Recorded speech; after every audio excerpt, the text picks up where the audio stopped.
si Joni nyalip.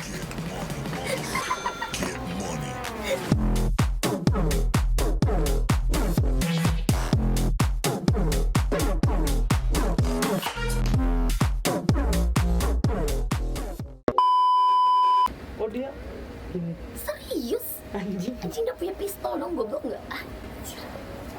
Lu emang lu, tapi kalau gua tebak itu lu sayang nggak mau ngelaporin. Kalau gua jadi cewek sih gua laporin aja nih. Masalahnya gimana ya, kalau gue laporin gak akan mungkin karena ada something wrong, sesuatu yang nggak bisa, gue tuh nggak bisa apa-apa karena dia tuh siapa dan mungkin pasti bakal mau gue laporin juga pasti bakal ditutup-tutupin. Dia yang menang karena ya itu udah susah karena ini ya karena oh I know. Iya, gimana? Tapi lu salah kalau emang dia anaknya itu. Yang namanya kebenaran itu tetap ada yang mau ngebukain sih. Iya sih, makanya gue salah. Yang salahnya lu itu emang lu nya nggak mau yang berjuang buat dia itu bukan psikopat ya.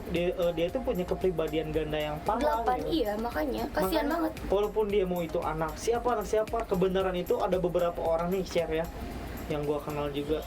Kalau lu emang berani buat maju, pasti ada orang yang bantuin lu gitu, buat ngejeblosin itu orang.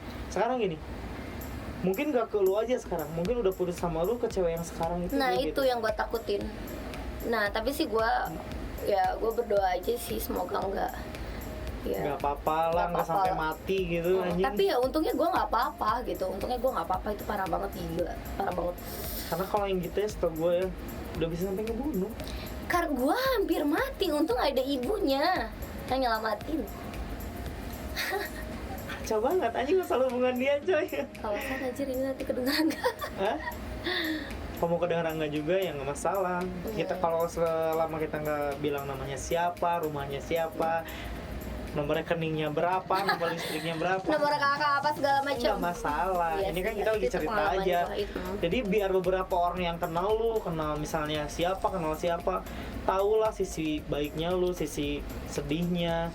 Jadi kan ada orang yang kayak gini, dia tuh seolah senang, ternyata anjing banyak masalah, banyak pikiran gitu. Nah itu tipe gue juga. Gue misalnya kalau lagi ada masalah, ini gue banget nih, gue tuh ada masalah.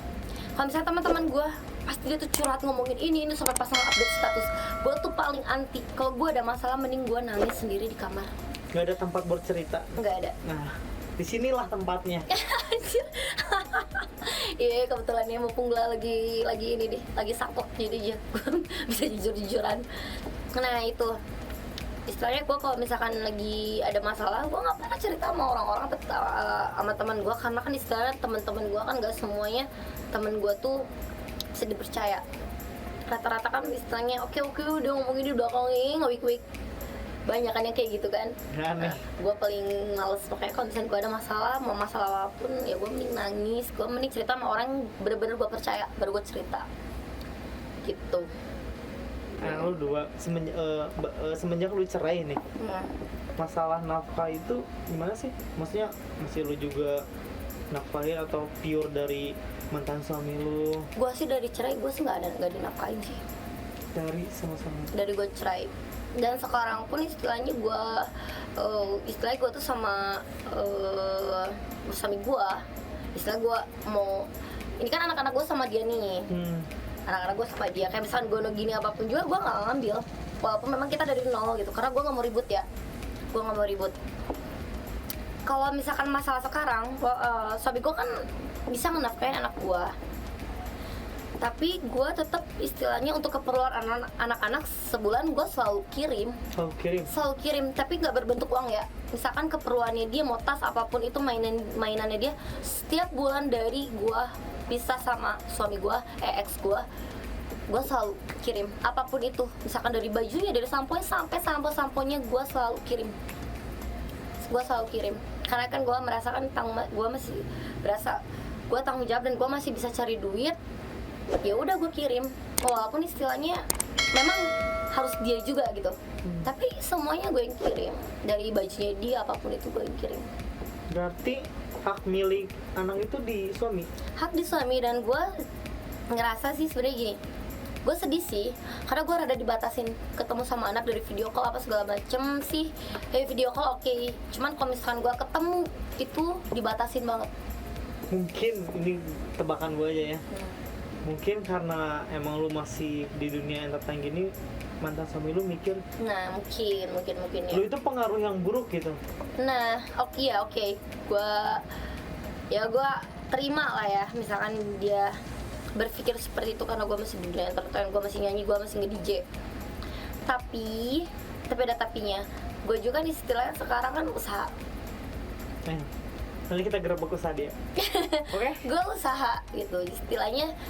Dia tuh udah tahu dan dia tuh mengiyakan kalau misalkan yang penting baik, oke lah, yang penting bukan asik paling udah nemenin tamu apa segala macam, yang penting bukan LC Bang sawerannya. yang penting gak kayak gitulah gitu kan ya. Jadi istilahnya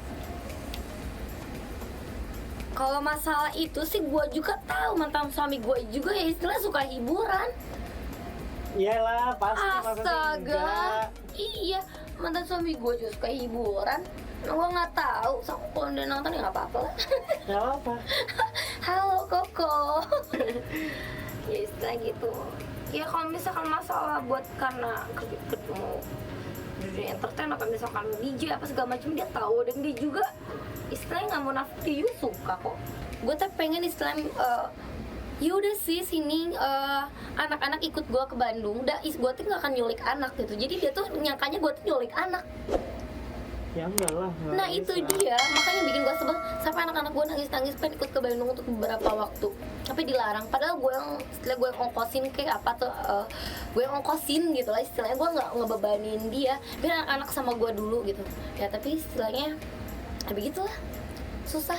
Kalau gue boleh tahu nih, emang waktu dulu gue nggak bahas lu lagi di bawah atau enggak, waktu pertama nikah nih, itu emang posisi ekonomi lu bawah atau Down banget. Gue tuh nikah sama dia tuh ya dia nggak ada apa-apa. Kita rumah belum punya, mobil belum punya, dan bener-bener dari nol sampai motor kita sampai ngekos bareng. Perjuangan dan akhirnya kita nikah, kita bisa nyicil rumah. Jadi kita tuh dapat rumah tuh setelah kita nikah. Setelah kita nikah nih, gue aja pengen sharing juga di masalah ini karena gue juga ya istilahnya buta hukum gitu. Gue tuh posisi gue tuh oke, gue yang salah, terakhir gue yang salah nih, gue yang ninggalin dia. Tapi istilahnya kan gue mau minta maaf sama dia. Gue pengen ya istilahnya gue sempet pengen kita balik lagi lah demi anak-anak. Gue pernah sempet kayak gitu, tapi dia udah nggak mau. Ya mungkin namanya kecewa atau apalah gitu, gue nggak paham. Tapi kan istilahnya gue lepasin semua, bukannya gue mau matre apa segala macam. Itu tuh gono gini tuh, misalkan kalau masalah gono gini, gue juga harusnya dapet dong. Iyalah, tapi gue enggak, gue cuma ngambil. Kan? Nah ya udahlah, oke. Alasan dia mungkin karena ya istilahnya anak, karena dia ngebiayain anak kan. Jadi istilahnya oke, kayak gitu. Tapi ya istilah menurut gue, kalau misalkan gue pengen ketemu sama dia tuh kenapa mesti harus dibatasin, udah itu doang. Tapi kita tuh bener-bener dari nol.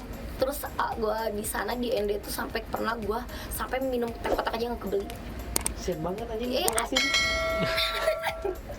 Pas itu tuh gue hamil 2 bulan, minum teh kotak nggak kebeli, serius. Sial mod anjing, kasih goceng buat beli teh kotak. Asli gue lagi hamil anak kedua, gue nggak bisa minum, gak kebeli teh kotak. Bener-bener perjuangan banget, dan gue tuh kayak luntang lantung di sana sampai bener-bener gue diberkati karena mungkin nah itu makanya gue percaya anak itu bawa rezeki. Sampai kita tuh ngebangun toko yang bener-bener bisa beli rumah, bisa beli apa segala macem itu. Tapi ya udah gue tuh setelahnya cerai, tapi gue tuh pengen anak beberapa bulan di gue. Misalnya dia mau ambil tapi ya nggak bisa. Itu yang bikin gue sedih sampai sekarang. Gue hampir depresi berat loh, sampai gue mabok apa segala macem. Ya gue tuh terjun ke dunia malam ini setelah gue cerai dan gue tuh jauh dari anak. Si Joni nyalip.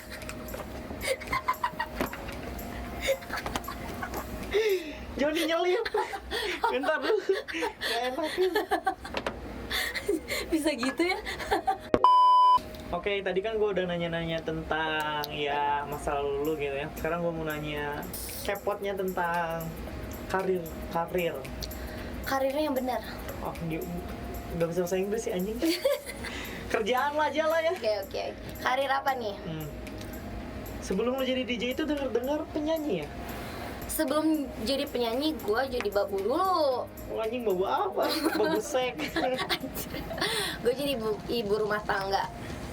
Sebelum, nah terus gue jadi penyanyi nih. Ya, sempat gue jadi penyanyi, tapi gue vakum. Why? Tapi anjing gue kayak ngerasa artis terjadi anjir. Hah? Gak pede anjing. Gak pede bener serius. Gak pede. Tapi sih gue udah ada album. Album tau apa? Dangdut anjing. Biar orang-orang tahu judulnya dan nama apalah ini itu. Itu tuh nanti ya di YouTube ya. Oke, namanya. Nah, lu mau nanya tentang karir lu di DJ nih. Kan dulu lu tahun berapa ya lu belajar tuh, gue lupa. 2 tahun lalu. 2 tahun lalu. Enggak. 3 tahun. 13 kan? 2 tahun. 2017. Sekarang 2017 gua. 3 tahun berarti. 2017. Nah, bukan banyak sih, gue pengen tahu nih. Kan karena gue dulu nggak sering di studio kan, nggak pernah lihat lu main juga nih. Ngapain juga gue lihat lu main soalnya. Gue pengen tahu. Iya, lu mentang-mentang lu DJ lawas, DJ kondang, gara-gara gue masih. Aduh, malu aku nyisir dulu ah. Udah gue mau dong DJin R&B dong. Hah? Apa? Cikit itu apaan tuh sih lu? Triknya lu pengen tahu? Nih dengernya kalian. Pengen tahu jago setelah itu? Dengerin baik-baik. Nah ini. Set tangan gini. Ini gini. Ini gini. Anjing. Mana ada begini? Ya, gue anjing. Gua lihat lu ginian lu gini. Sekarang gini, ini kan cross fader ya. Ini kan yang ditekuk kan. Harus jago gini anjing. Harus jago gitu. Nah, gue mau nanyanya gini, Cer. Buat masalah DJ nih. Waktu lu pertama latihan itu kan gue kemarin udah bahas masalah awal mula DJ kan sama Bang Eldi kan. Bagi lu sendiri nih, pribadi lu waktu belajar DJ itu susah atau gampang? Susah. Ribet anjir. Anjing langsung ngegas kalau. Tapi menurut gue ribet. Tapi kenapa gue bilang ribet? Karena sih kalau gue udah bisa, sebenarnya mah udah langsung ke intinya. Kenapa harus putar-putar sana, putar-putar sini? Ngerti gak lu? Gue ngerti. Karena itu basicnya anjing. Iya tahu, tapi gue tuh misalkan mixing begini. Ternyata begini mixing, nggak mesti harus kesana kesini ngitung bar. Emang sih ya emang ngitung mesti. bar harus pasti. Tapi gue tuh mesti kalau udah gue denger tuh ya udah bisa sebenarnya ya. Kalau udah misalnya kalau gue denger gitu, jadi gue tuh nggak mesti hitung bar. Gue tuh pakai suara gitu. Nggak mesti hitung bar. Itu malah gue tuh jadi pusing kayak matematika ini. 8 tambah 8, 16 tambah 8. Ih, gue udah tau gue tuh bodoh matematika ya. Udah tau gue pakai matematika ditambah lagi, bingung gue. Tapi nggak sih ini kalau menurut gue. Yang ngajarnya aja itu mau bolak-balik. Ya pokoknya gue tuh rada ribet pas pertama kali belajar sih. Soalnya kan sebelum di mana? Masih si DJ gue kan diajarin dulu sama si Niki itu loh. Dan itu ribet banget. Gue belum apa-apa udah diajarin mixing. Makanya gue stres. Makanya gue stres, apaan ini? Tau-tau udah mixing, apaan ini mixing gimana? Gue jadi bingung-bingung aja. Anjir parah. Nah begitu gue belajar di si DJ ya oke lah. Karena awalnya gue langsung diajarin mixing. Gak ada barbaran yang kayak gitu, gak ada ajar barbaran gitu, gue enggak. Dari situ gue jadi ya oke lah.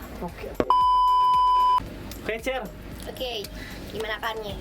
Tadi kan gue udah nanya tentang DJ lu, masa lalu kehidupan lu yang suram. Anjir suram banget sih lu. Jauh suram banget sih. Udah gue down nambah down. Gue mau bilang makasih aja gitu ya, karena ini udah kepanjangan anjing. Panjangan ya? Mungkin kita next konten. Mungkin gue yang ke tempat lu kayaknya. Serius nih? Iya. Oke. Day les gratis kan? Iya, buat lu gratis lah, tapi lu les ya. Pokoknya thank you banget ya Cer buat hari ini. Iya, thank you Kak. Thank you banget. Gue juga senang bisa diundang. Kalau kalian senang dia gacor dan masih banyak yang belum kebongkar, komen aja di bawah ini. Jangan lupa ikutin channel ini terus. See you.